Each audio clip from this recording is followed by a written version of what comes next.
Every day, Kent residents collect 135 tons of recyclables. What happens to all these materials? Kent TV 21 and Mayor Cook recently toured Allied Waste's Material Recovery Facility, or MRF. We're at our Third and Lander facility, which is the largest material recovery facility in the western U.S. Currently, we're receiving 800 tons a day, roughly 17,000 tons a month, or 210,000 tons a year.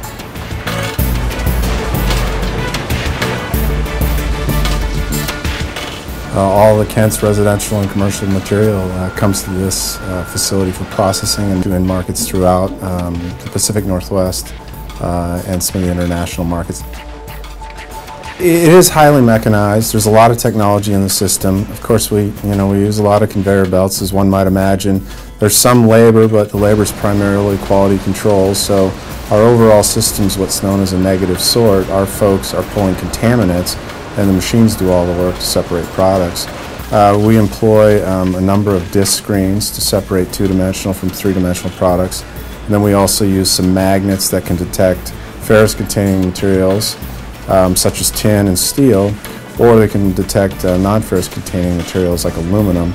And we use optical scanners that can detect and differentiate polyresins or plastics by grade. And we separate all those materials either by screen classification or by air classification.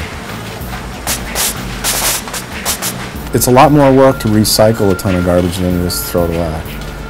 It really is. I mean, it's much more labor intensive, it's much more investment intensive, capital intensive. At the end of the day, you're left with something that has value, and you're avoiding a true cost of disposal, so there are some benefits. But clearly, just from an environmental standpoint, from a carbon footprint standpoint, it's really what the communities want to do, and it's what we want to do as a company.